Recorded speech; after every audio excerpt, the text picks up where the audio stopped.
todos. Hoy estamos en nuestra segunda sesión de este curso de actualización para periodistas, denominado Bolivia Debate, 8 temas que todo periodista debe conocer. Y hoy vamos a abordar el tema de los derechos de los pueblos indígenas. Estamos con nuestro expositor, que es Alex Vil Calimaco. Él es indígena de la nación Uchupiamona, defensor de los derechos de los pueblos indígenas y de la naturaleza en Bolivia. Es experto en ecoturismo comunitario, licenciado en turismo y magíster en gestión turística. También es cofundador de una empresa y actualmente es secretario de comunicación de la Mancomunidad de Comunidades Indígenas de los ríos Beni, Tuichi y Quiquibey. Resistencia local a la construcción de las mega hidroeléctricas Chepete y El Bala. También es vocero de la Coordinadora Nacional de Defensa de los Territorios Indígenas Originarios Campesinos y Áreas Protegidas de Bolivia. Muy buen día, Alex. Bueno, te damos paso para la exposición. Nosotros hemos previsto 30 minutos, máximo unos 35 minutos de exposición y luego dar paso a las preguntas de los compañeros periodistas, que en este momento ya tenemos 34 en sala. Entonces, por favor, Alex, inicia nomás tu exposición. Muchas gracias, Lili. Pues sí, para mí es un gran honor el poder dirigirme a un número bastante considerable, importante de periodistas y de personas que están imbuidos en estos temas, como los derechos de los pueblos indígenas en Bolivia. Voy a comenzar, porque el tiempo es algo que siempre se nos va muy deprisa.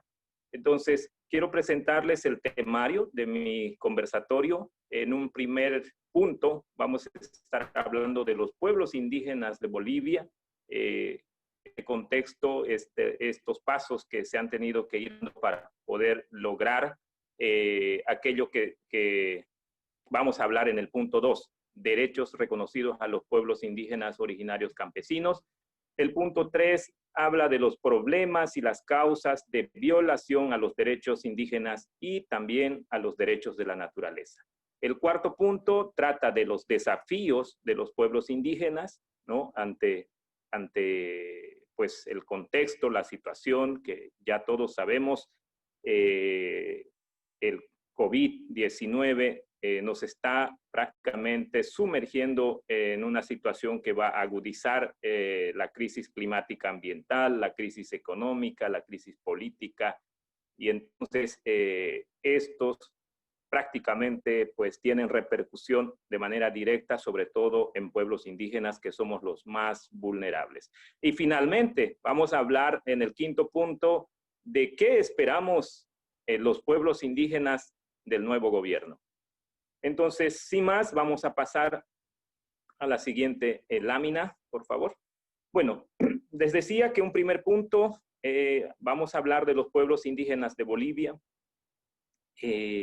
Desde la llegada de los exploradores, colonizadores españoles en 1492, pasando a la fundación de la República de Bolivia en 1825, y en ese periodo republicano una serie de hitos, ¿no? Como los que nos tocó enfrentar, muchas veces situaciones muy trágicas de guerra, como la guerra del Chaco, por ejemplo, que ha sido un momento donde los pueblos indígenas de distintas regiones del país tuvimos que vernos por primera vez las caras en defensa de nuestros recursos naturales, de nuestro territorio en el sur de nuestro país, especialmente defendiendo el gas y el petróleo. En 1952, la reforma agraria, la reforma educativa, el voto universal, que también han sido temas importantes que han ido ayudando, digamos, a visibilizar a los pueblos indígenas originarios y campesinos de Bolivia. A partir de ello, hemos vivido también momentos críticos, gobiernos de régimen dictatorial, hasta que en algún momento pues, el pueblo boliviano recupera su democracia y estamos en este periodo. Hemos tenido gobiernos neoliberales que han ido incorporando en las normas tanto de índole, digamos, concreto, ¿no? Estos decretos supremos, leyes y pues producto de sobre todo esta marcha, ¿no? De 1990 por el territorio y la dignidad, encabezado por los pueblos indígenas de tierras bajas, ha hecho que se nos vaya también reconociendo el derecho territorial. Todos estos temas vamos a ir viendo, pero acá en esta lámina vemos que a partir del Censo Nacional de 2012, la población boliviana de origen indígena llega al 41%, ¿no? Y las proyecciones del Instituto Nacional de Estadísticas para el 2017 señalaba que ese porcentaje está más o menos bordeando los 48%. Estuve revisando algunos reportes de prensa en los cuales señalan 49%, ¿no? Sin embargo, vamos a ir viendo que en el censo de 2001, la población indígena era mucho más, era al menos el 62%. La Constitución Política aprobada el 2009 reconoce, importante a tomar en cuenta, reconoce 36 lenguas,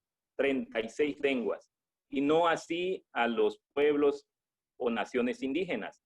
Significa que en nuestro país hay muchas más, y si revisamos el último censo de 2012, y en este censo había una pregunta que nos permitía a las poblaciones, a las naciones indígenas, identificarnos con algún origen cultural, étnico. En este se han identificado 119 pueblos o naciones indígenas. Es un número bastante considerable y pues en algunos casos están repetidos, porque por ejemplo a los esejas también se los denomina de manera despectiva chamas, ¿no? A los guaraníes también de manera burlesca, jocosa, se les dice chiriguanos. Entonces, estas terminologías han sido incorporadas y por tanto hay un número más elevado de 119, y así habría que ir revisando cuántos están duplicados, ¿no? Pero sin embargo, para mí es alentador que sean más los pueblos y nacionalidades indígenas que existimos en el territorio nacional y no solo estas 36 lenguas que han sido incorporadas en la Carta Magna. De esto sabemos que mayoritariamente están nuestros hermanos quechuas, el 49.5%, el otro restante 40.6% son aymaras, y quienes normalmente se identifican en ayllus, marcas suyos, y también algunas por ahí se han reconocido como tierras comunitarias de origen, y con la nueva constitución han sido prácticamente, o estamos siendo prácticamente obligados a convertirnos en territorios indígenas originarios campesinos, las famosas TIOC. En las tierras bajas están los chiquitanos, que serían los más representativos, 3.6%, luego le siguen los guaraní con 2.5%, nuestros hermanos mojeños con 1.4%, serían los más representativos en el caso de la Amazonía, Chiquitanía, Chaco y Pantanal, ¿no? El restante 2.4% corresponde a las demás lenguas, y todos estos están autoidentificados, ¿no? O estamos reconocidos como tierras comunitarias de origen, que decía, también estamos supeditadas a convertirnos en las TIOC. Entonces, y sin embargo, pues esto que les acabo de decir, si bien en el último censo tenemos una proyección del 49%, para nosotros todavía queda en nuestra conciencia de que los indígenas somos mayoritarios en el territorio nacional con más del 60%. Solo quiero poner en contexto, y aquí vemos un mapa sobre América Latina, los pueblos indígenas en América Latina, y los porcentajes de personas indígenas sobre la población total, ¿no? Esta cifra total de la población indígena.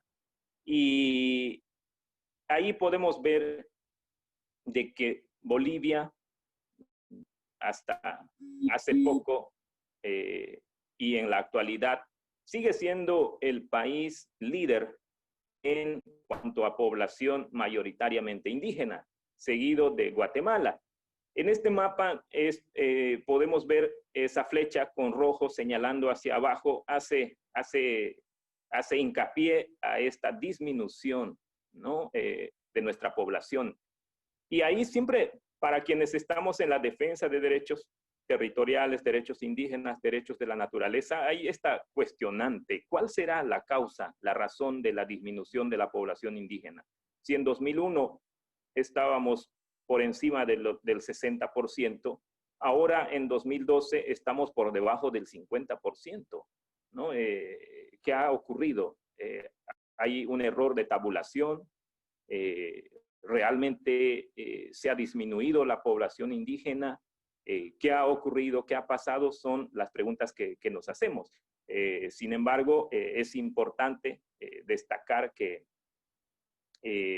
hasta el 2010, ¿no? América Latina, que tiene cerca de 45 millones de personas, ¿no? De este total, los pueblos indígenas hacen el 8.3%, ¿no? Entonces, eso es importante. Bolivia aún se constituye en un país que tiene hegemonía, que tiene una representación y que en el imaginario, ¿no? De los pueblos a nivel global y de muchos continentes, Bolivia sigue siendo como el país donde vivimos y convivimos muchas naciones y pueblos indígenas. Aquí en esta lámina,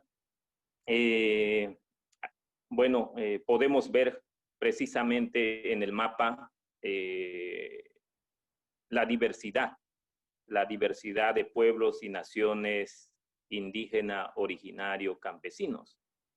Aunque esta denominación, a partir de la aprobación de la nueva Carta Magna, de ponernos en un mismo paquete, ¿no? A indígenas, originarios, campesinos, ha generado cierto resquebramiento, ¿no? Hay cierto descontento porque no todos queremos estar, digamos, medidos por la misma vara, como se dice. Entonces, eso tiene ciertas fricciones, ¿no?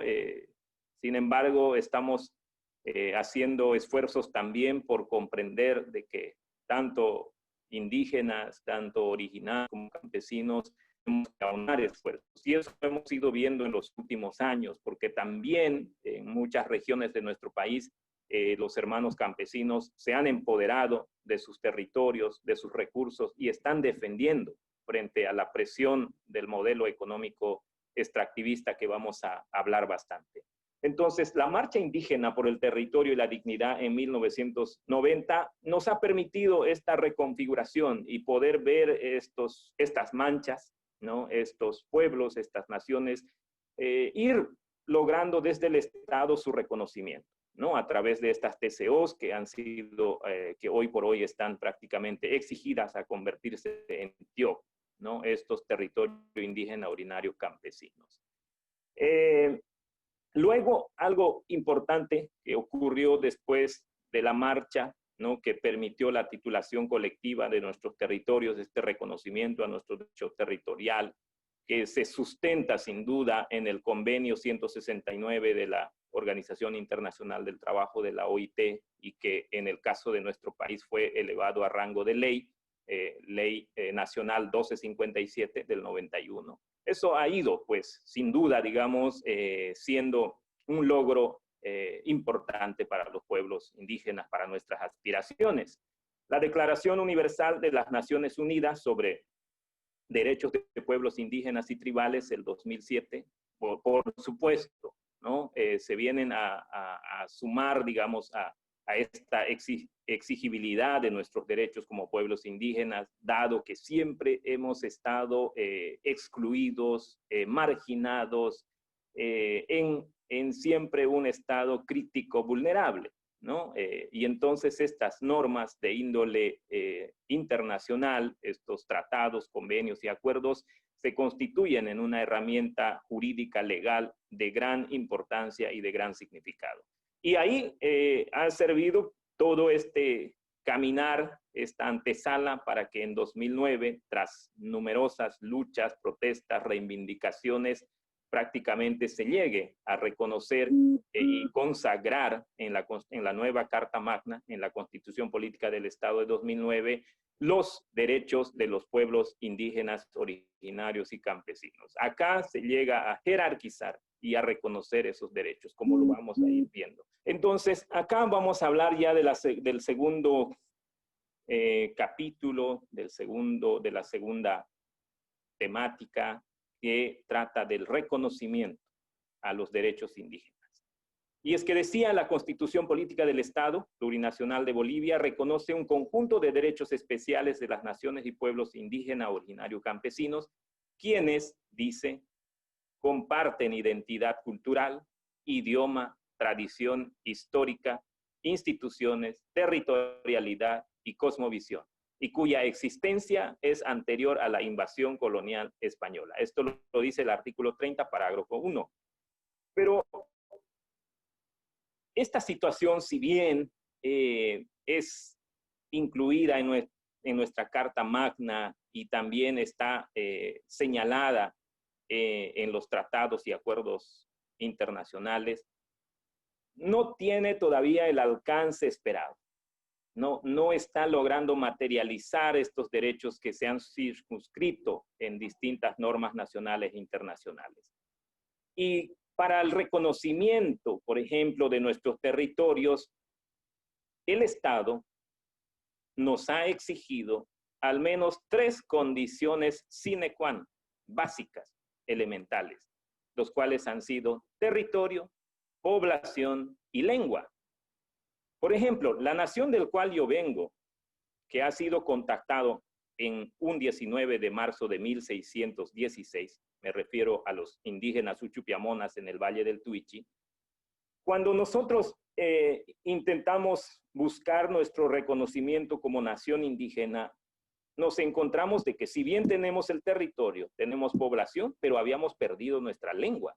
Los uchupiamonas no hablamos más nuestra lengua, pero ¿producto de qué? Producto de la invasión permanente que hemos sufrido, producto de la reducción que hicieron las misiones jesuíticas franciscanas. Y es que los escritos por ellos mismos y de un padre jesuita de apellido Armentia, dice que los uchupiamonas, los últimos 2 uchupiamonas hablantes de su lengua, fallecieron en 1887. Si nuestra república ha sido creada en 1825, para entonces todavía habían indígenas uchupiamonas hablando su lengua, pero en 1887 mueren los últimos hablantes y desde ahí pues no podemos. En la actualidad, ¿no?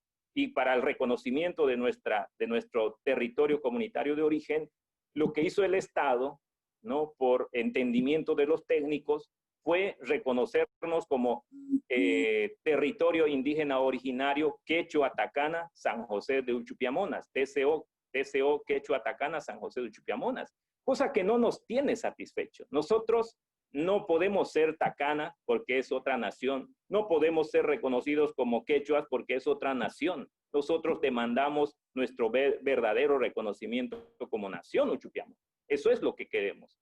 Pero estos otros temas, por ejemplo, el compartir una tradición histórica, eso lo tenemos, lo podemos demostrar, tenemos nuestras instituciones, ¿no? Tenemos nuestra cosmovisión y obviamente hemos demostrado que que la existencia de los uchupiamonas data pues muy anterior a la invasión colonial española. Sin embargo, ese derecho no se concreta, ¿no? Es importante entendamos que si bien algunos pueblos han logrado demostrar y cumplir con estos requisitos, muchos otros no lo hemos logrado. Y por eso, para mí es importante que este censo de 2012 hubiera visibilizado al menos 119 pueblos o naciones indígenas que hay que revisarlos, ¿no? Dónde están, en qué departamentos, en qué municipios, y si algunos han sido duplicados y algunos se demandan como tal, como de alguna identidad originaria. Y eso es importante. Entonces, la Constitución Política del Estado reconoce la existencia precolonial de las naciones y pueblos indígenas originarios campesinos y su dominio ancestral sobre sus territorios, garantizando su libre determinación. en el marco de la unidad del Estado, que consiste en su derecho a la autonomía, al autogobierno, a su cultura, al reconocimiento de sus instituciones y a la consolidación de sus entidades territoriales. Esto está amparado en el artículo 2 y 30.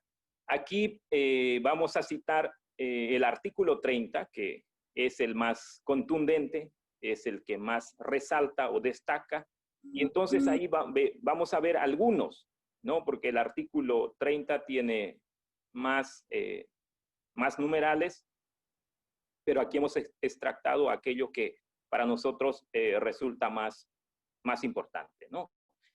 El derecho, por ejemplo, a la titulación colectiva de nuestras tierras y nuestros territorios, el derecho a la protección de nuestros lugares sagrados, el derecho a vivir en un medio ambiente sano, ¿no? El derecho a la gestión territorial indígena autónoma y al uso y aprovechamiento exclusivo, ¿no? Nótese bien, aprovechamiento exclusivo de los recursos renovables. Y estos temas también para nosotros son de gran disputa, y es que en algún momento alguna mente iluminada viene a clasificar los recursos naturales en renovables y no renovables. Entonces, se dice que a quienes hemos vivido de manera milenaria, precolonial, solo podemos accesar a los derechos renovables. Pero ¿qué pasa con los derechos no renovables? O sea, lo que está en el suelo, el gas, el petróleo, los minerales, las piedras preciosas y muchas otras riquezas naturales, no son de dominio y de competencia y de aprovechamiento exclusivo de nuestras naciones y pueblos indígenas. Y es que el que ha llegado recientemente tiene el derecho de aprovechar, de usufructuar de estos recursos. O sea, son temas que hay que ir todavía profundizando, ¿no? Y la participación en los beneficios de la explotación de los recursos en sus territorios. Realmente interesante el reconocimiento, pero ¿será que los indígenas somos beneficiarios de la explotación desmedida de nuestros recursos naturales? Sea minería, petróleo, los agronegocios. Ahora se están intentando también construir grandes centrales hidroeléctricas.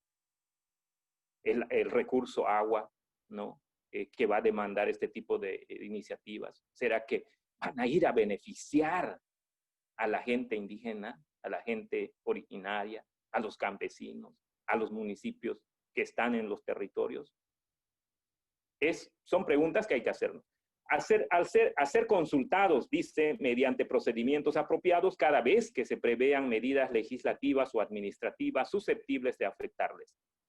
La consulta será realizada por el Estado de manera obligatoria y de buena fe y concertada. Respecto a la explotación de los recursos naturales, ahí dice no renovables, ¿no? Esto que acabo de señalar. Alguien iluminado clasificó y dijo, estos son los recursos renovables y estos los no renovables en el territorio. Y que eso tiene connotaciones bien importantes. Y es que se nos puede consultar en algunos casos sí, en algunos casos no. Y finalmente no se consulta ni para uno ni para lo otro. Y eso lo vamos a ir viendo más adelante. ¿Cuántas veces se nos ha consultado a los pueblos indígenas en los últimos años? A una educación intercultural y plurilingüe en todo el sistema educativo.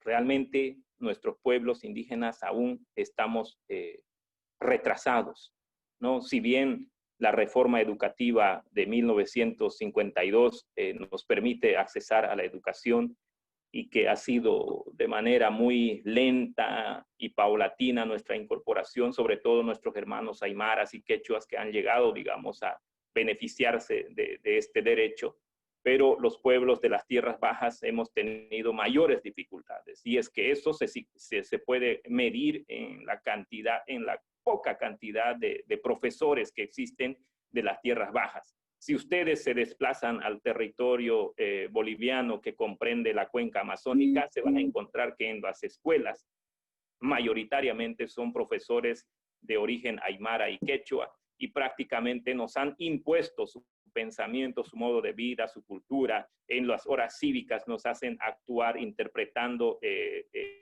los bailes, las danzas, su cosmovisión. Y prácticamente eso pues va calando, digamos, en nuestras formas de vida. Bueno, acá el tema 3, ¿cuáles son los problemas y causas de la violación a los derechos indígenas?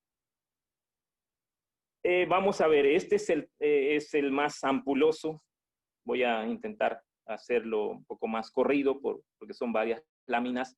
El principal problema es que existe un desbalance histórico entre derechos reconocidos y derechos aplicados. Esto que acabo de ir mencionando. Desde la aprobación de la nueva Constitución en 2009, se ha observado un creciente número de atropellos a los derechos de los pueblos indígenas.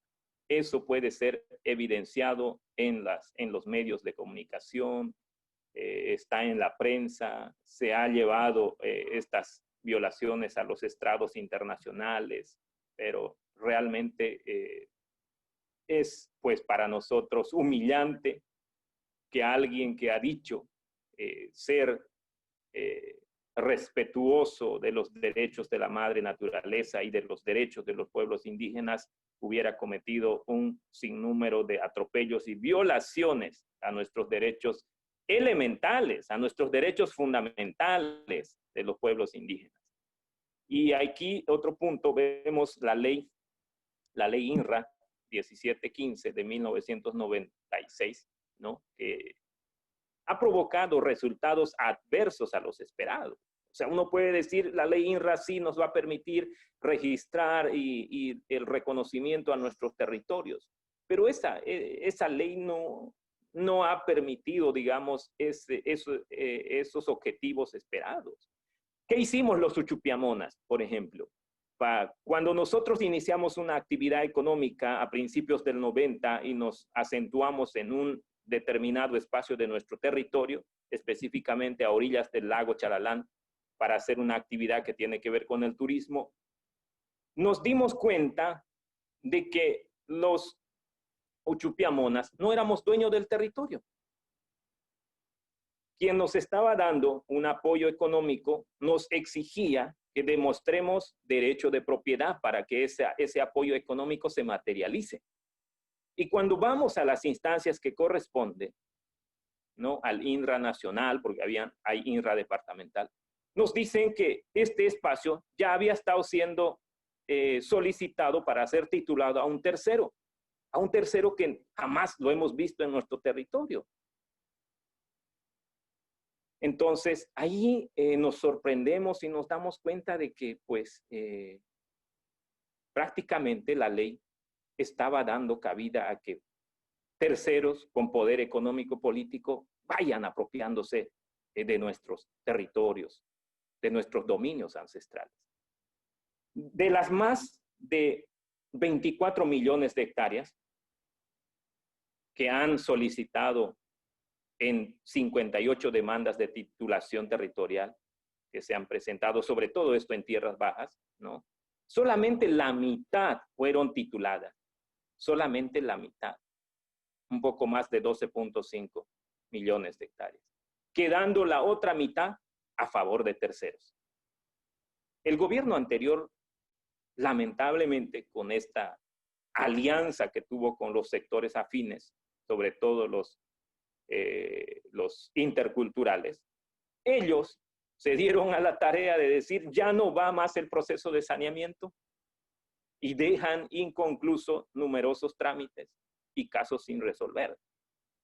Prácticamente son temas que nos incomodan de sobremanera. El Estado ha intensificado el extractivismo en todas sus formas, en todas sus maneras. La minería, los hidrocarburos, los monocultivos, las infraestructuras de transporte, ¿no? Ahí hablamos de carreteras, de puentes, ¿no? Como ha ocurrido de manera abrupta, torpe en el caso del Tipnis, y las energías, ¿no? Chepete Bala, Rositas, Cachuela Esperanza, la binacional Riberao y este conjunto de centrales hidroeléctricas que se están planeando para nuestro país.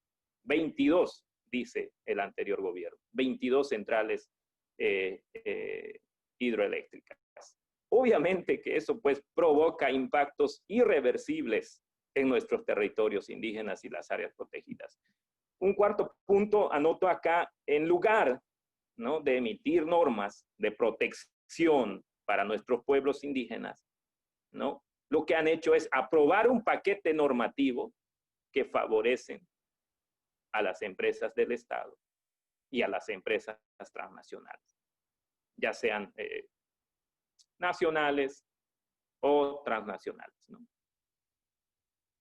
Prácticamente hemos visto un incumplimiento de la consulta previa, libre e informada. Y eso da lugar pues a una pérdida de nuestra soberanía nacional. Estas empresas están tomando control y posesión de nuestros territorios, de nuestros recursos, y se sienten más dueños que nosotros. O sea, vayamos a la cuenca del río Caca, donde están asentados las empresas mineras chinas. Veamos si nos permiten acercarnos a sus maquinarias.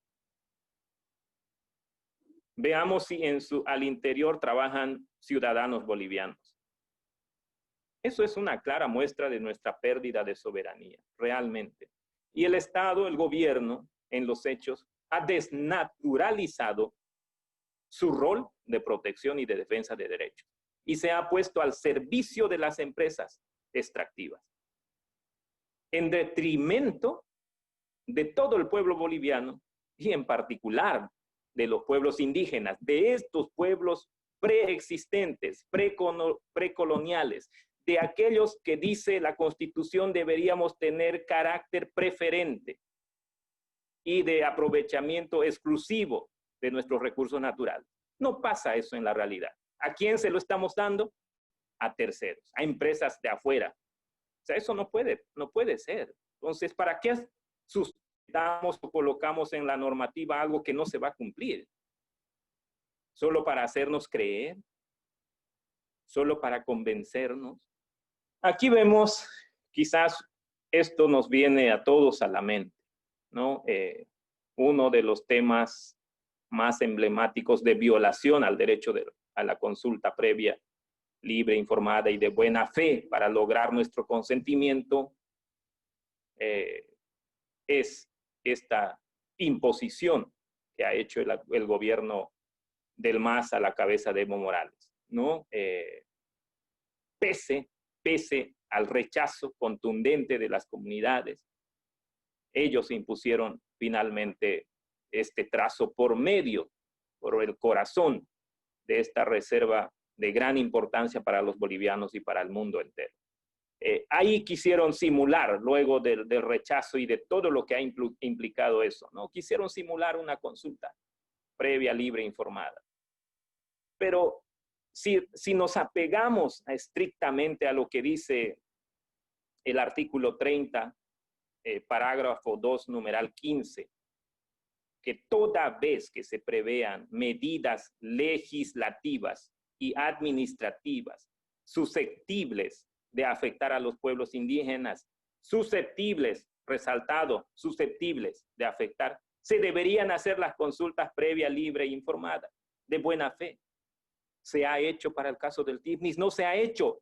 ¿Cuándo se ha hecho? Cuando nuestros pueblos se han levantado. Y cuando se levantaron, sufrimos una brutal represión.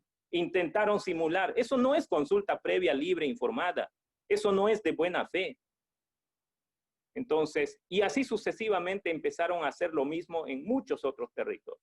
No hubo consulta en Rositas, no hubo consulta en Tariquía, no hubo consulta en Chepete Bala, no hubo consulta en Madre de Dios, no hubo consulta en ningún territorio. Y que nos demuestren a los pueblos indígenas dónde hicieron una consulta previa, libre e informada para actividades extractivas, minería, petróleo, hidroeléctricas, monocultivos. Estamos hablando para medidas legislativas y administrativas. ¿Cuántas leyes se han aprobado? ¿Cuántas leyes? ¿Cuántos decretos supremos? ¿Se nos ha consultado? No se nos ha consultado. Para el caso de las hidroeléctricas Chepete el Bala, En 2007 sale un primer decreto supremo que lo declara de carácter estratégico nacional. ¿Se nos ha dicho algo a los pueblos indígenas sobre ese decreto supremo? No, no se nos ha dicho. Entonces, resultan enunciativas nuestros derechos en la Constitución y en los tratados internacionales. La alianza del MAS que ha hecho con los interculturales, la CSUCB, las Bartolinas, ¿no? Que se denominan ahora interculturales, los campesinos, fueron pues una amenaza para nuestros pueblos porque se agarraron en ellos, ¿no? Y son estos sectores los que gravitan sobre nuestros territorios. Esa cooptación, ¿no? El paralelismo ha debilitado a nuestras organizaciones sociales a todo nivel. La CIDOB ha sido prácticamente destruida.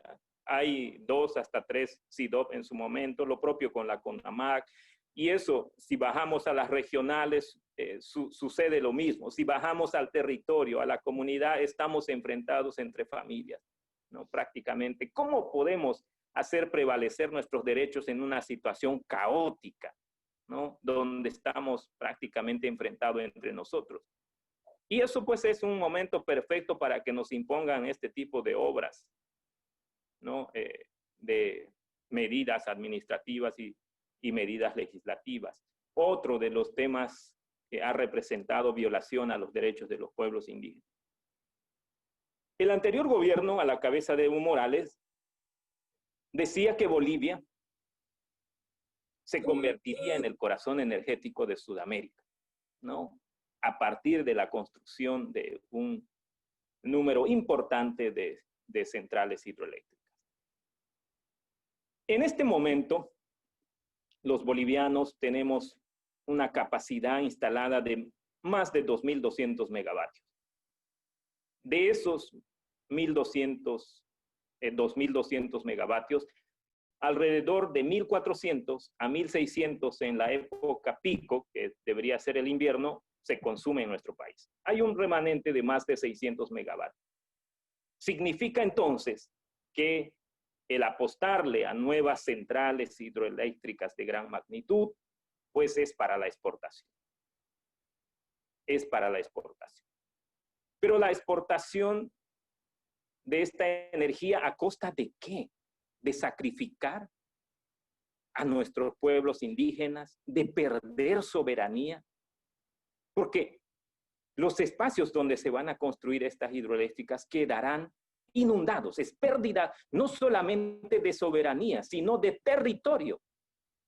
Si sumamos lo que va a inundar solo el Chepete y el Bala, Cachuela, Esperanza y Rosita, estamos hablando de más de 2.000 kilómetros cuadrados de materializarse estas obras. Significa en solo estas 3 centrales hidroeléctricas la pérdida de 2.000 kilómetros cuadrados porque quedarían bajo agua. Es como si viniera otro país y nos arrebatara, porque el dominio en estos lugares van a estar pues en manos de empresas privadas. Cuando se hacen este tipo de obras quedan cerradas.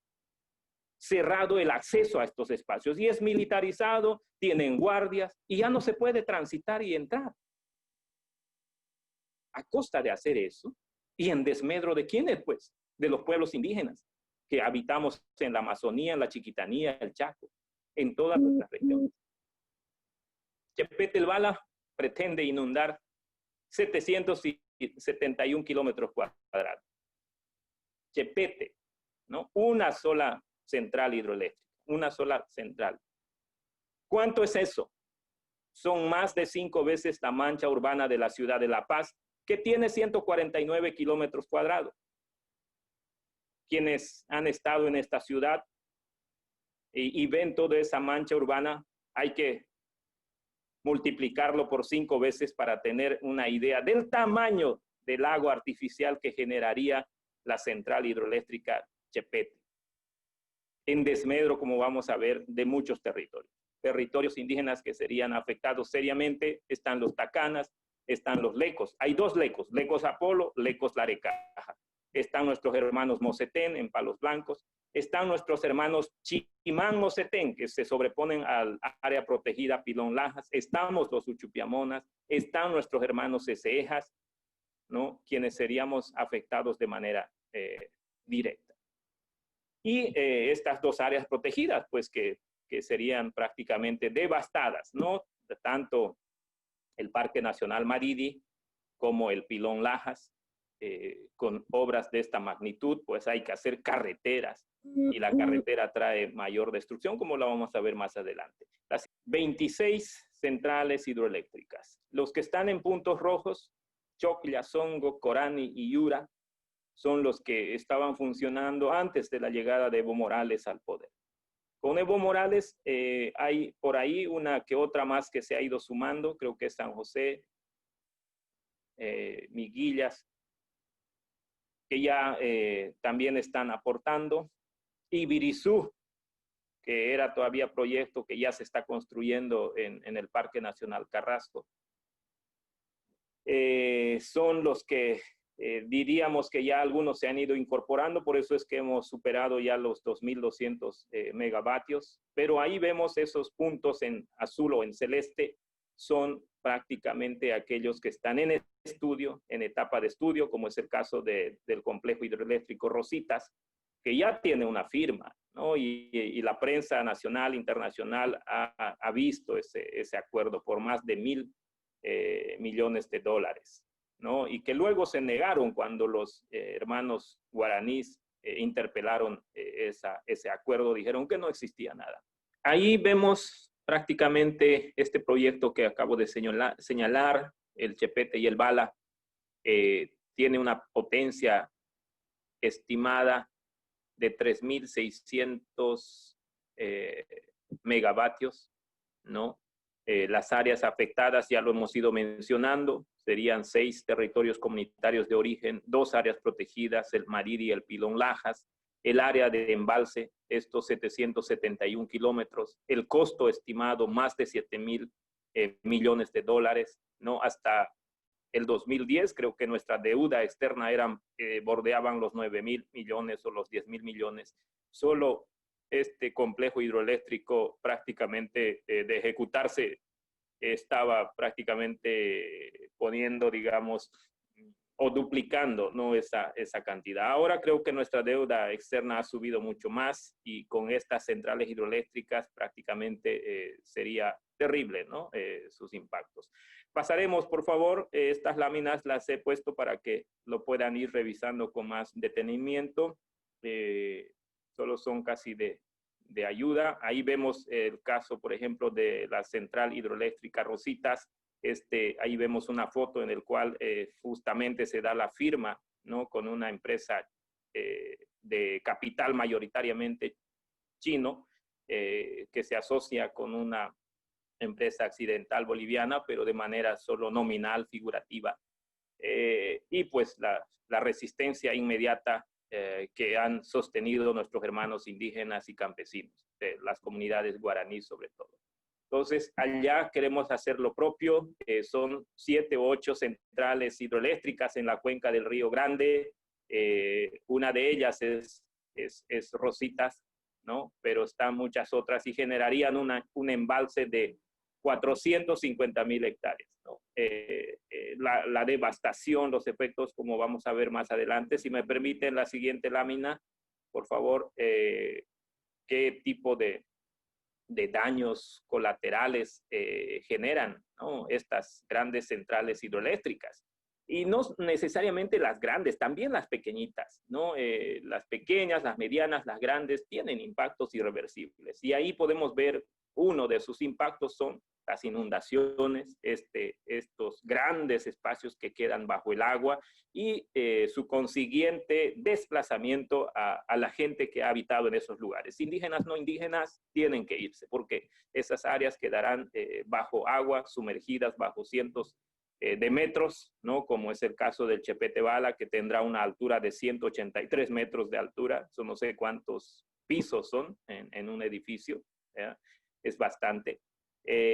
Los impactos sobre las cuencas hídricas, pues los peces prácticamente y la vegetación que queda bajo el agua es destruida, ¿no? Se tiene que talar los bosques, ¿no? Se tiene que deforestar para poder disminuir que el metano que se va a producir en los embalses no sea tan grande, pero aún así, deforestando, sacando la madera, cortando los árboles, no se logra el objetivo. Y los peces que se dice que tendrán esclusas, escaleras, elevadores, eso no funciona, ¿no? Funcionará para algunas muy pocas especies, pero para la mayoría, para esa gran cantidad de especies que habitan en nuestros ríos amazónicos, prácticamente no es la solución, ¿no? Este tipo de infraestructura, ¿qué hace? Posibilita que entren con maquinaria pesada, haciendo caminos, ¿no? Haciendo puentes. Eso implica inmediatamente nuevos asentamientos, ¿no? La ampliación de la frontera, ¿no? Agrícola, ganadera, mayor deforestación, empresas mineras, empresas petroleras, prácticamente es pues la punta de lanza para mayor extractivismo. Y este tipo de iniciativas, ¿no? Supuestamente están pensados para mitigar el calentamiento global, el cambio climático, y las Naciones Unidas lo reconoce como energía limpia, pero eso es mentira, es mentira. O sea, ¿cómo puede ser limpia algo que destruye la vida, algo que te amenaza de muerte? Eso no es limpio, para nada. Entonces, y para quienes cuestionamos, para quienes nos oponemos a la forma despiadada del saqueo de nuestros recursos naturales, lo que recibimos es una persecución, una deslegitimación judicial, se nos prácticamente a los defensores se nos pone en alto riesgo de desaparición, de asesinato.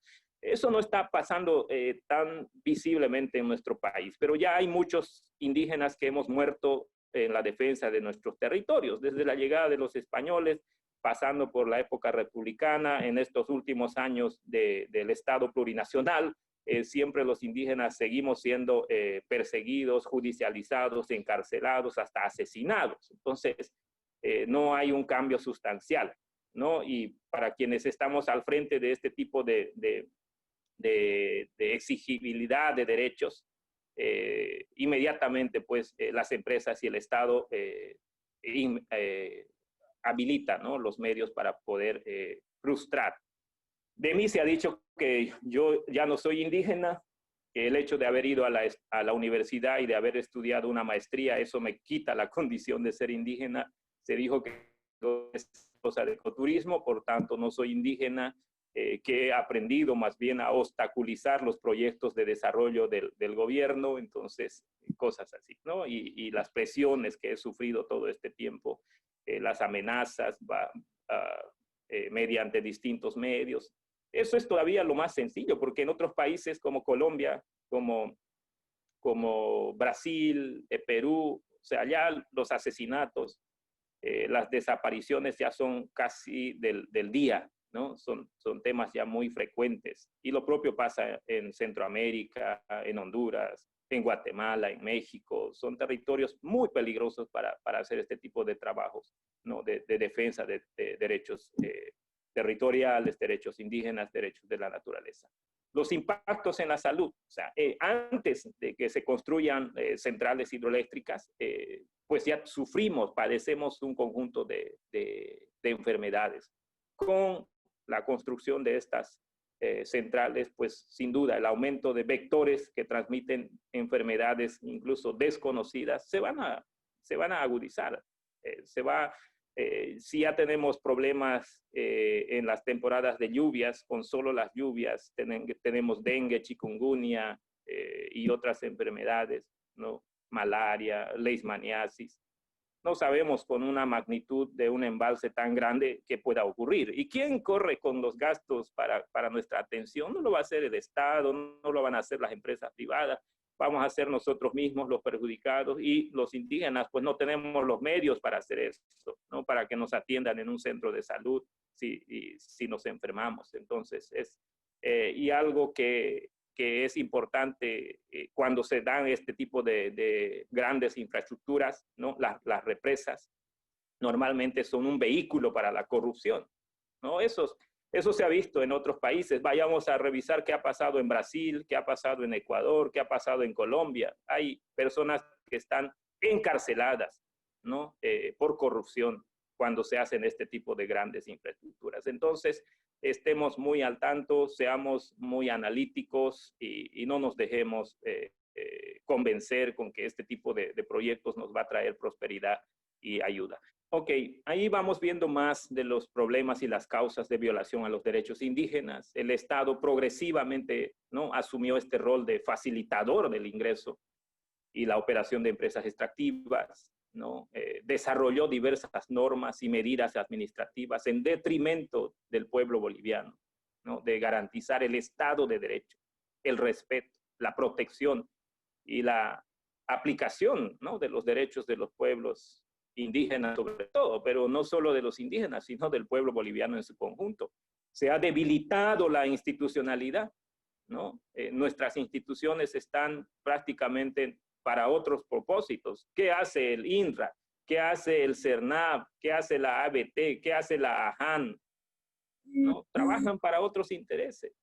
Son los facilitadores. Nosotros como Contiocap hemos denunciado a estas instituciones que son el brazo operativo del gobierno para dar paso a más extractivismo, ¿no? Y entonces, así pues no vamos a funcionar.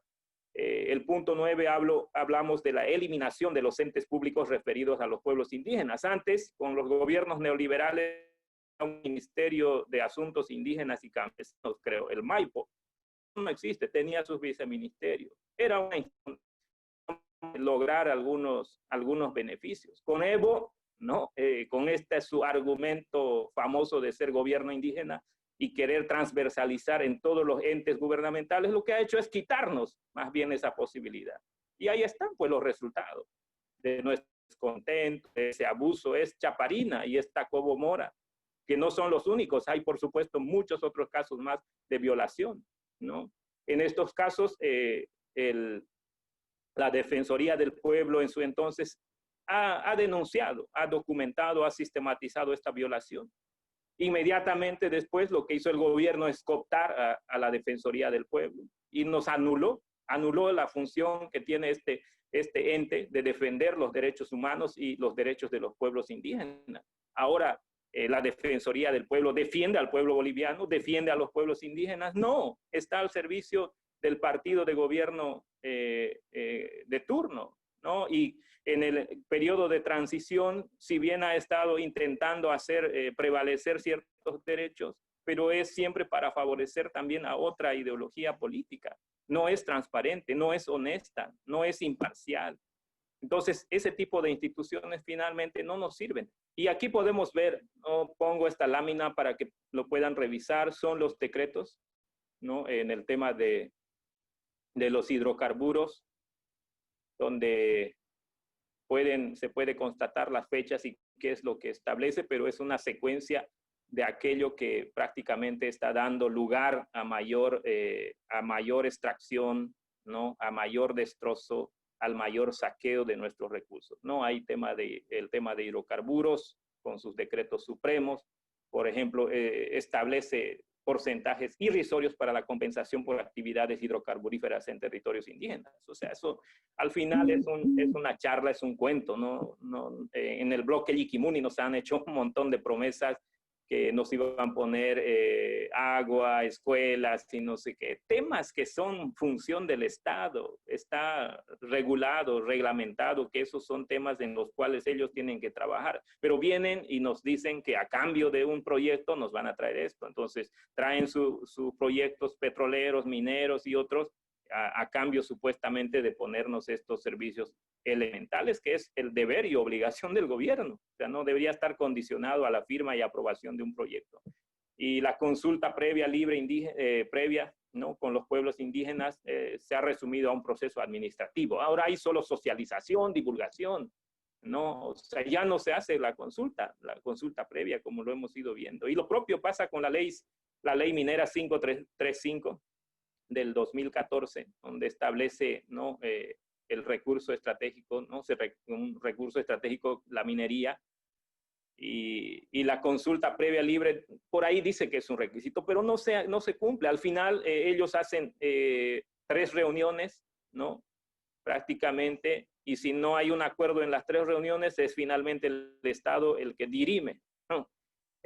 son juez y parte prácticamente. ¿De qué nos sirve eso, no? O sea, cuando la Constitución y los tratados, los convenios internacionales señalan de otra manera. Aquí seguimos viendo más problemas. Vemos el punto número 10. El Estado ha intensificado el extractivismo en todas sus formas, decía, ¿no? En los territorios indígenas y las áreas protegidas, ¿no? Donde no debería prácticamente permitirse, pero de nada sirve tener un reconocimiento como tierra comunitaria de origen, de nada sirve la declaratoria de áreas protegidas y categorías tan emblemáticas como Parque Nacional, Monumento, Santuario, deberían ser áreas intangibles, el TIMNIS, ¿no? Encima, ¿no? Para burlarse del pueblo boliviano y de los pueblos indígenas, todavía aprueban un decreto de intangibilidad.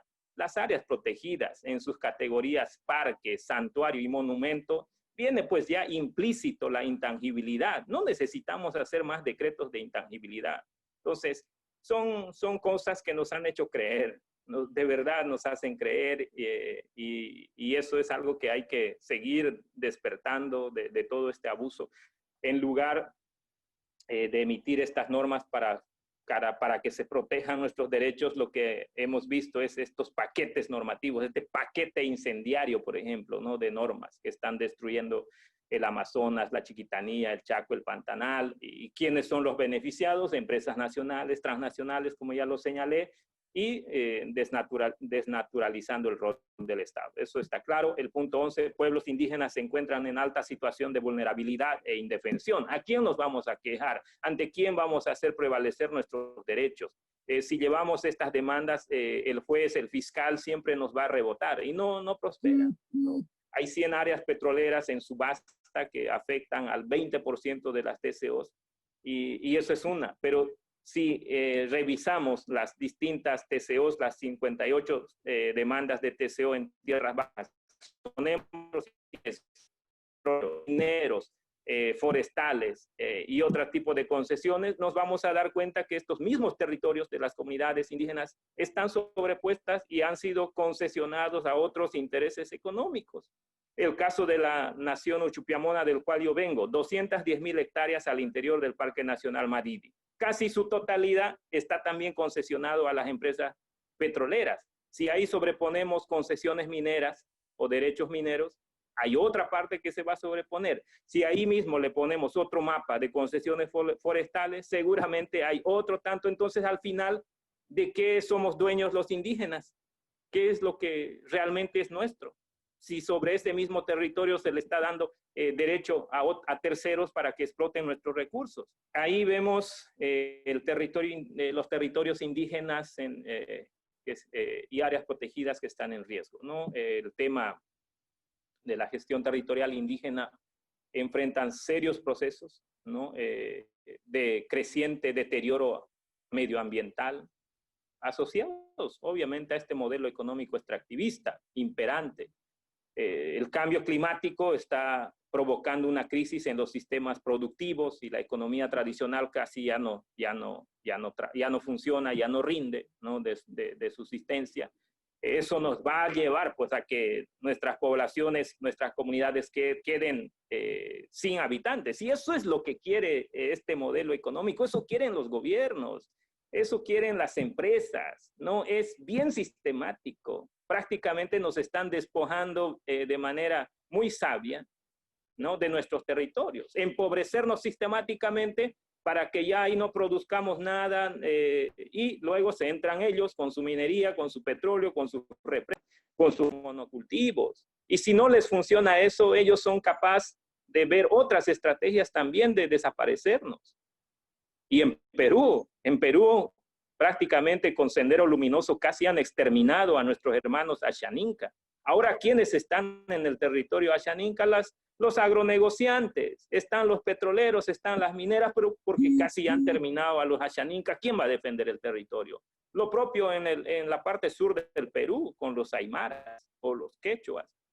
Han esterilizado a las mujeres contra su voluntad para que no tengan más bebés.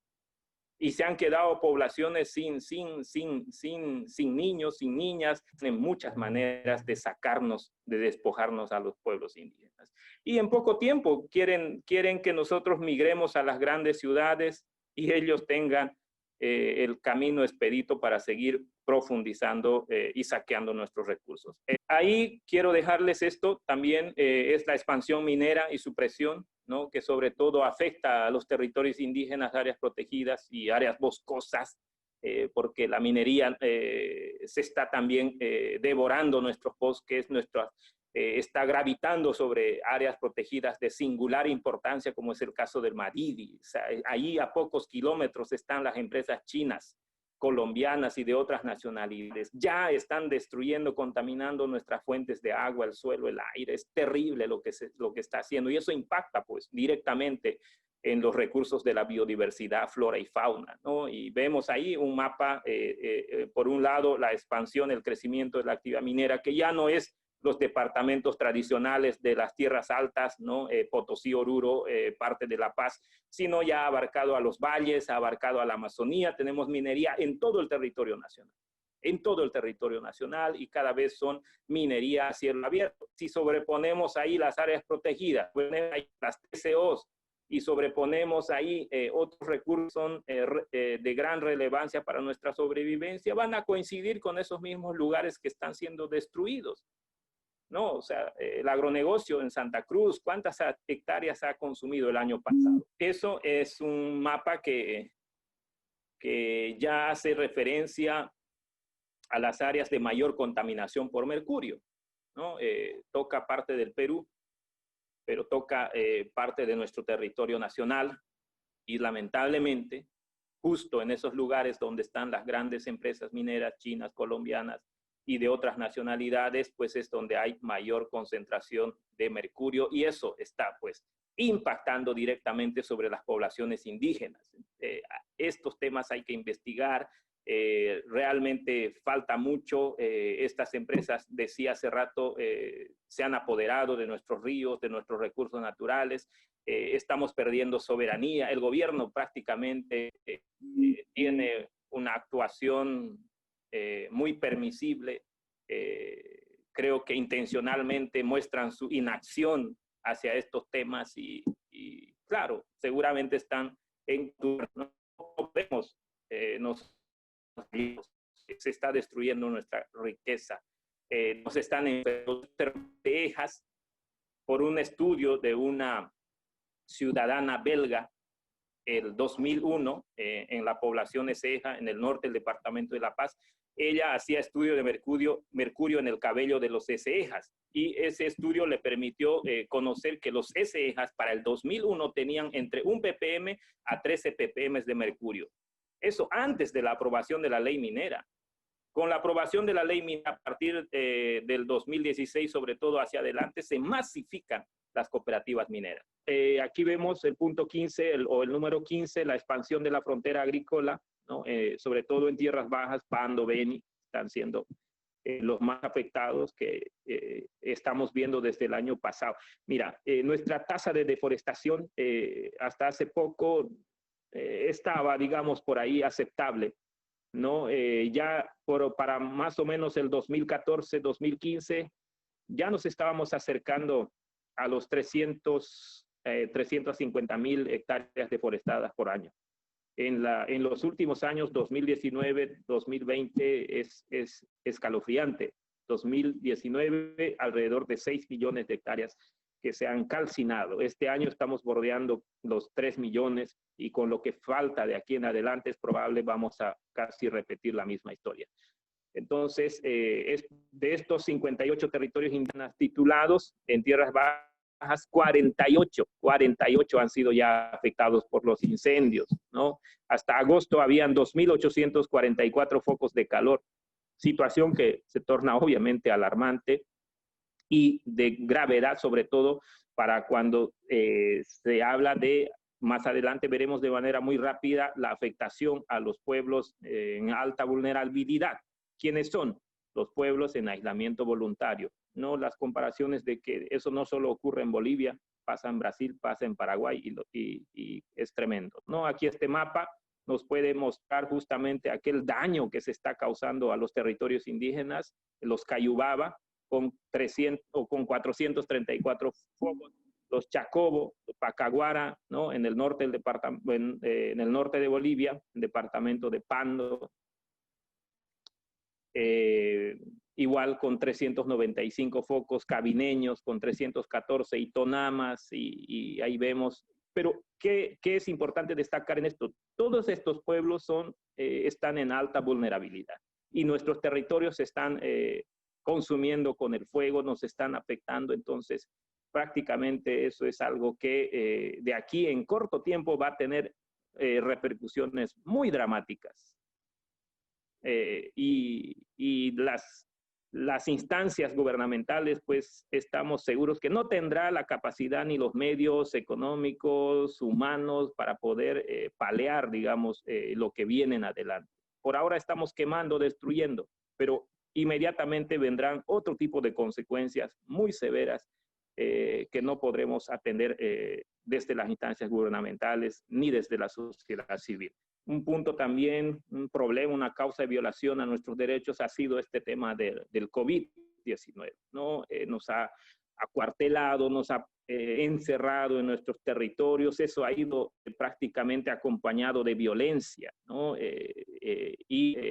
Y la mutilación a muchos de nuestros derechos mentales. No hemos tenido asistencia en temas de salud, la educación prácticamente se ha paralizado, los profesores normalmente vienen de otras regiones y han abandonado, no hay forma de llegar a las comunidades con la educación virtual, semipresencial o los medios que se hayan definido. No ha existido. Entonces, en nuestro derecho a la libre transitabilidad, nuestro derecho a la alimentación, han sido afectados, violentados. Los pueblos indígenas estamos pues extrema vulnerabilidad, ¿no? No solo es esta enfermedad, el experto Huertas, este doctor Huertas mencionaba que los indígenas padecemos enfermedades como la hepatitis B, la tuberculosis, la malaria, el dengue.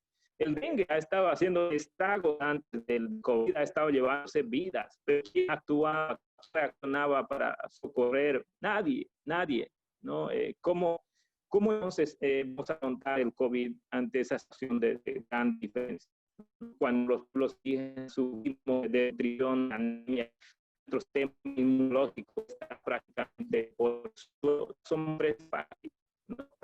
pero no por nuestro descuido, sino por cómo están destruyendo nuestros entornos, nos están contaminando el agua, nos están contaminando el aire, no tenemos posibilidad de colectar frutos. Entonces, eso es una cosa muy complicada. Estamos en las últimas láminas. Esta lámina muestra el tema de los pueblos indígenas en aislamiento voluntario. Vemos ahí un mapa de áreas protegidas y posibles segmentos de pueblos o pueblos en aislamiento voluntario, ¿no? Esto según diversos registros. Entonces, todo lo que hemos ido viendo, todos estos abusos que se están cometiendo por distintos medios, están ya afectando severamente a nuestros hermanos que viven en esta condición de aislamiento voluntario. No las actividades extractivas, esta quema de los bosques, por ejemplo, la reserva que se tiene en el Chaco, ¿no? Han sido quemadas, han sido calcinados, donde viven nuestros hermanos ayoreos, que viven en la frontera con el Paraguay. Entonces, ese es el punto, hay 17, pero en la parte central del mapa podemos ver a los Yuracaré, a los Yuquis también en grave situación de vulnerabilidad y de riesgo de exterminio. Lo propio con nuestros hermanos Toromonas dentro del Parque Maridi, los Esejas que no tienen un territorio. Hay dos pueblos Esejas, uno que están cerca de Rurrenabaque, otros que están cerca de Riberalta. Los que viven cerca de Riberalta tienen un territorio reconocido, pero si hacen la represa Cachuela Esperanza, igual lo van a perder. Los Pacaguara, que ya creo no quedan personas de habla de la lengua Pacaguara, igual serían destruidos por la represa binacional. Entonces, realmente es grave lo que se nos avecina y bueno, algo tenemos que hacer. algo tenemos que hacer en el corto e inmediato plazo. Por favor, si me ayudan a pasar a la siguiente lámina. La siguiente lámina es también de un mapeo de lo que vendría a ser y sepultar o a catapultar prácticamente el destrozo, el daño irreparable a los pueblos indígenas, sobre todo aquellos en alta vulnerabilidad como los pueblos indígenas en aislamiento voluntario. ¿Qué causaría Rositas? Rositas, si se materializa, iría a afectar al pueblo ayoreo, a este pueblo que está en aislamiento voluntario, un pueblo que vive en condiciones precarias, ¿no? Realmente, porque Rositas no es solamente exportación y generación de energía eléctrica. Rositas es el vehículo, es la punta de lanza para profundizar el modelo económico extractivista. Más agronegocio, más ganadería, más empresas extractivas, y eso se comerá definitivamente el territorio de nuestros hermanos ayoreos. Lo propio en el sector del Tibnis, toda esa región ya está siendo destruida, se están haciendo represas, ahí está Ibirizú, está San José, y hay otros complejos hidroeléctricos que están planificando. Con eso nuestros hermanos yuquis también van a desaparecer. Lo propio con los toromanas decía. Entonces no solo es la minería, no solo es el agronegocio, son un conjunto de empresas o de estrategias económicas que nos van a prácticamente desaparecer del mapa a los pueblos altamente vulnerables. No hay duda de que las nuevas autoridades electas, presidente, vicepresidente, senadores y diputados, seguirán apostando por y ahondando este modelo económico extractivista, ¿no? Realmente no reunimos condiciones para salir todavía. Podíamos haberlo hecho quizás en el pasado y en los momentos de bonanza económica, pero en esta situación crítica, o sea, la alternativa realmente va a ser nomás seguir apostando por este modelo. Por tanto, los pueblos indígenas seguiremos sumergidos en una crisis ambiental, en una crisis sanitaria, porque el COVID no se va cuando encuentren la vacuna, no se termina eso, se quedará como una enfermedad más, un virus entre nuestros pueblos. La situación económica está agobiante, ¿no? Que continuará, pues, por tanto, depredando nuestros bosques en la Amazonía, Chiquitanía, Chaco y Pantanal. Don Marcial Fabricano decía hace un par de días atrás a un medio alemán, ¿no? Que no se avisora también. Él tampoco avisora alguna propuesta desde su percepción que dé esperanzas para sacarnos de la crisis política, económica, social en que nos encontramos como país. Y mucho menos, dice él, que se prevea nuevas políticas desde el Estado para el manejo de una política ambiental sostenible, sustentable, y el respeto, ¿no? Y el respeto a los territorios indígenas y las áreas protegidas. La siguiente lámina, por favor. Ahí podemos ver que interesante hacernos esta pregunta o esta interpelación y decir, ¿se podrá volver a soñar con el vivir bien tras lo que ocurrió en las elecciones el pasado 18 de octubre? La necesidad de reactivar la economía golpeada por la pandemia, creemos que servirá como pretexto para seguir encaminando con más violencia estos proyectos, ¿no? Extractivistas, megaproyectos mineros, petroleros, la minería a cielo abierto, el petróleo con la ayuda del fracking, hidroeléctricas con estas grandes centrales, el agronegocio que ya se están posicionando con fuerza y quieren exportar carne, quieren producir biocombustibles, ¿no? Eso va en aumento. Entonces, al interior de los territorios indígenas y las áreas protegidas. O sea, ¿dónde está la mayor riqueza? ¿Dónde está concentrado estos recursos naturales? En nuestros territorios y en las áreas protegidas, que hoy por hoy todavía guardan esa riqueza natural y cultural del país. Entonces, el respeto a los derechos indígenas, ¿no? Que está anclado en la Constitución Política del Estado, tiene que ir atado, ¿no? Atado a vivir en un país en democracia y en libertad. Esto lo decía esta politóloga Moira Suazo, y quien resalta la importancia, ¿no? Para lograr esto. O sea, no es suficiente, digamos, nuestras acciones como pueblo boliviano, sino también el acompañamiento de la comunidad internacional, ¿no? Sin democracia quienes vamos a perder en primera instancia siempre seremos los pueblos indígenas. Entonces, hola, buen día. Por ahí es que esperamos que nos sumemos todos,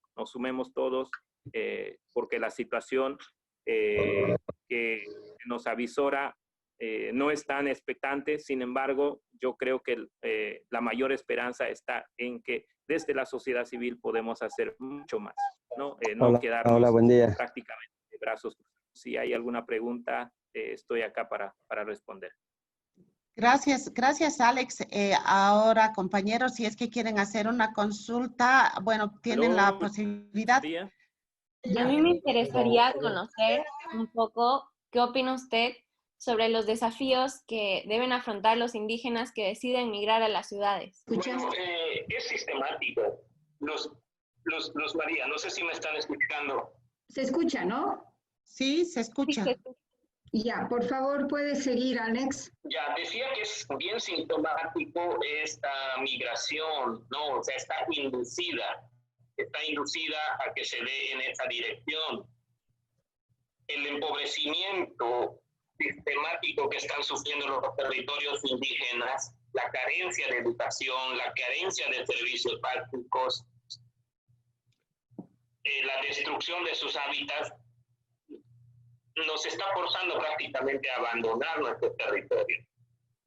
Entonces, ¿eso cómo hacemos? ¿Cómo trabajamos? ¿Cómo generamos alternativas al interior de nuestros territorios? ¿Qué posibilidades tenemos? Entonces, es un trabajo mancomunado, conjunto, para poder, digamos, lograr mitigar o por lo menos frenar esa migración que se está viendo que está acelerándose. Ya.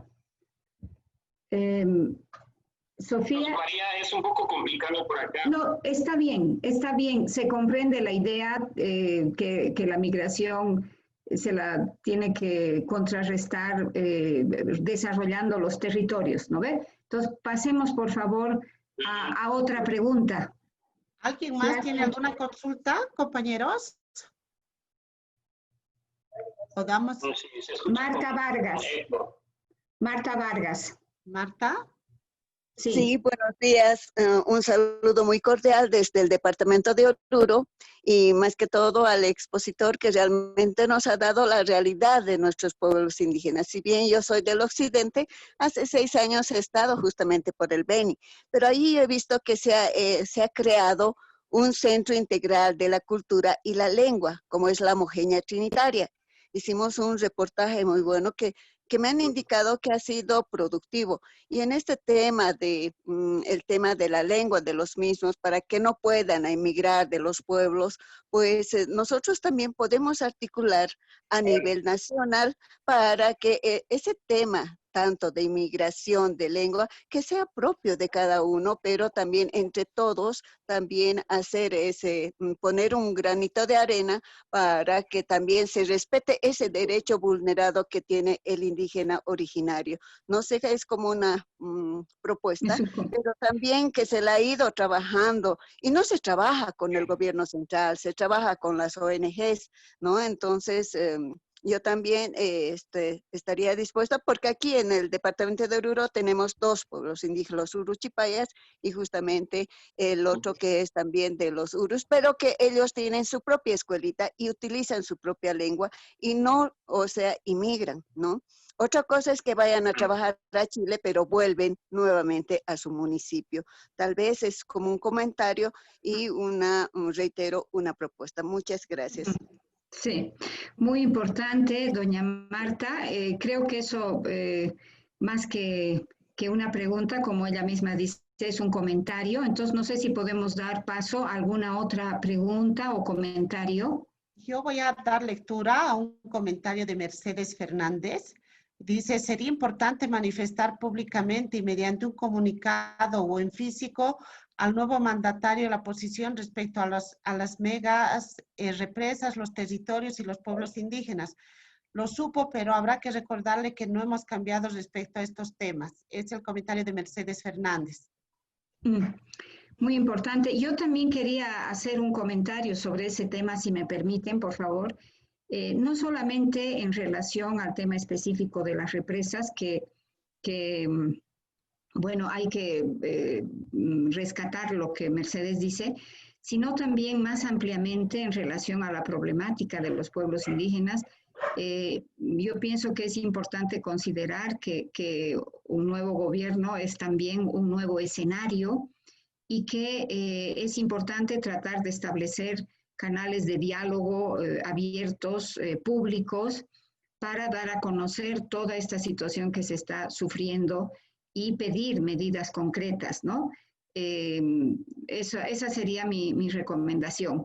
Y bueno, respecto a la propuesta que hace Mercedes, eso sí, creo que amerita una respuesta de tu parte, Alex, y un comentario general de los asistentes. ¿Escuchas, Alex? Sí. Ya. Escucho con eco, pero no sé si ustedes me escuchan también. Sí, sí, sí.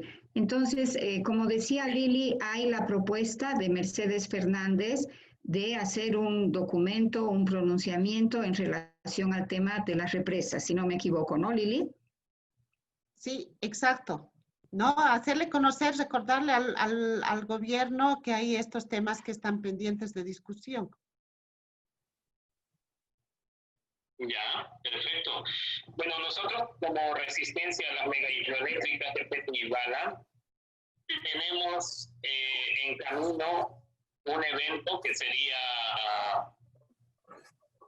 tal vez inclusive con presencia de pueblos de otros países afectados por represas también en Brasil, en Colombia, en Ecuador, inclusive ojalá desde Centroamérica, llevar en el territorio para sacar el mandato del Vala. El mandato del Vala justamente con estos componentes que quizás está señalando Lili. Y yo creo que va a ser muy importante el que mantengamos este contacto para poder ir trabajando y entre todos quizás sacar este documento pronunciamiento al cual nosotros hemos ido pensando como el mandato del Vala, justamente que dé directrices de cuál tiene que ser la opción del gobierno con respecto a la política energética del Perfecto. Muy bien. No sé, compañeros, si hay alguna otra consulta antes de... si es que no hubiera, quiero comentarles que queremos mandarles, el día lunes o martes les vamos a mandar un cuestionario para un tema de evaluación, para saber cómo ustedes están viendo el curso y además saber qué expectativas tienen para los siguientes cursos. No, lunes o martes les vamos a mandar. No sé si hay alguna consulta adicional para que Luz María Calvo, que es la directora del Instituto Socioambiental Bolivia, pueda cerrar la sesión de hoy, compañeros. Creo que no hay ninguna otra consulta. Luz María, por favor. Ya. Bueno, agradecer a Alex el gran sacrificio que ha hecho. Hemos visto las dificultades de comunicación que existen desde el rincón donde él vive y agradecer a todos los compañeros periodistas que se han dado cita hoy para que continuemos con este proceso y lógicamente también al equipo técnico que hace posible esto, Lili Zurita, Quique Rodríguez, Fabiola Rollano, que está también presente. Y bueno, esperamos que con esta nueva sesión que hemos tenido también contribuir a que ustedes tengan una visión más desde los territorios, tengan también información que puede, digamos, respaldar su trabajo y también contactos con personas como Alex esta vez y Fernanda Vanderlei la anterior vez, que pueden también fortalecer la información con la que ustedes trabajan. Entonces, solamente reiterar lo que decía Lili, que nos parece muy importante tener también un conocimiento de cómo están percibiendo ustedes el curso, cuáles son sus necesidades, etcétera, para ir perfeccionando, mejorando cada vez más en las siguientes sesiones. Nada más por hoy. Un gran saludo para todos. Muchas gracias, compañeros. Hasta el siguiente Muchísimas sábado, por gracias. favor. Lili, y a todos y todas quienes nos han seguido. Un abrazo, pues sí, estamos siempre prestos a ayudar con la información que sea necesaria desde los territorios indígenas. Gracias a ti. Muchas Y gracias, Sani. Rosmaría. Gracias, un saludo. Marta, muchas gracias.